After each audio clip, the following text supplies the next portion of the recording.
Elder Seedseer, I thank you for granting me this audience. I am Leveilleur, here in my capacity as representative of the Forum. It is I who should thank you, Master Fourcheneau, for journeying so far and so swiftly. Would that our first meeting could have been under happier circumstances.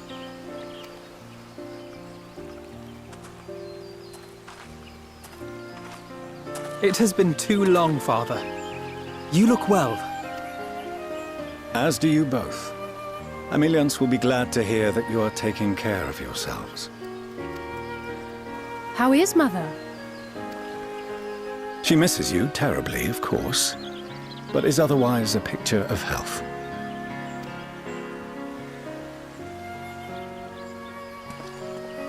Circumstances apart, I'm grateful that our meeting has afforded me the chance to be reunited with my children at long last. And I believe I also owe you thanks for the hospitality you showed my father, Louisoix, during his sojourn in Eorzea.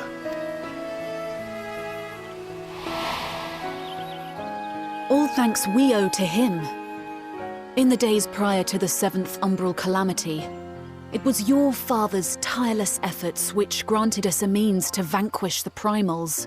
Were it not for him, our strength would have been quite spent by the time the Empire arrived. That Gridania still stands is in large part his achievement. He was a great man.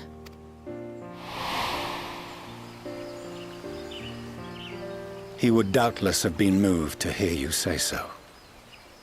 I must confess, however, that I opposed his decision to intervene. And my position remains unchanged.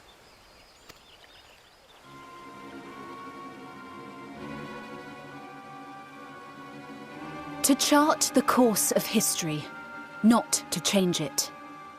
I am familiar with the Sharlyan stance. It is more than that. It is our way of life, who we are. But I came here not to deliver a lecture, but the Forum's answer to your request. Sharlyan will under no circumstances intervene in the conflict between Eorzea and the Garlean Empire.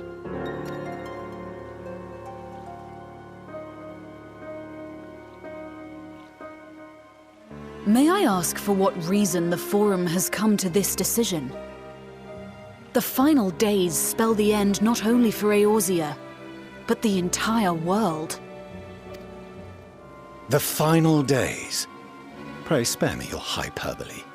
This conflict is no more than the latest in a series of petty squabbles between yourselves and Garlemald, one in which Sharlyan will take no part. If the final days were truly upon us, we would know. Father, you must ask the Forum to reconsider. You may feel safe on your little island across the waves. But if you imagine the Telophoroi will leave you be, you are mistaken. They mean to kill us all, themselves included. Alphino is right. We have seen what the enemy is capable of, the lengths to which they'll go. This is no time to turn a blind eye. If Eorzea falls, so too will Sharlyan.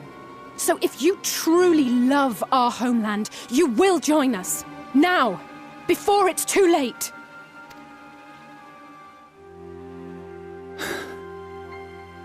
I thought you knew better than to raise your voice to your elders. It seems I was wrong. Wrong to ever let you leave, Sharlyan. I consoled myself that your time abroad would instill in you some hint of restraint, of discipline. But I see now that Eorzea has made fools of you both. Have you forgotten why it was that I so vehemently opposed your grandfather's departure? For all his wisdom, his only solution was to go to war. Death, devastation, ruin. Even those who claim victory are scarred for life. What prize could ever justify such sacrifice? It is the duty of the learned to avert such tragedy.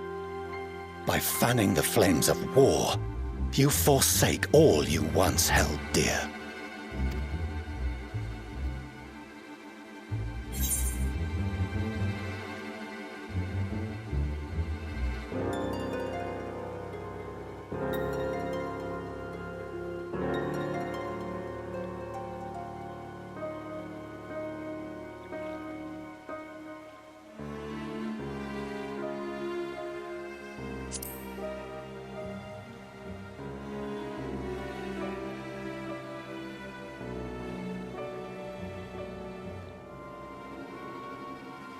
I see your friend shares your misguided ideals. But unlike her, you should know better. By espousing such barbaric notions, you subvert the teachings of Sharlyan and place all we have worked for in jeopardy. Alphino, Alizé, as of this moment, you shall no longer bear the name of Leveilleur. What? Father! How you choose to live your lives is no longer my concern.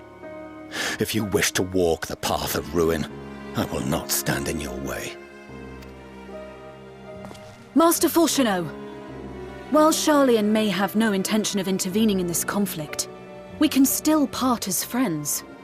Will you not stay and speak with us, that we might learn of Sharlyan's hopes for the morrow? I have said what I came here to say. Any further discussion would be meaningless.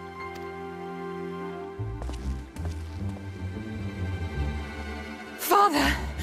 Wait! Don't bother, Alizé! How can you stand there and watch him walk away? How can you let this happen?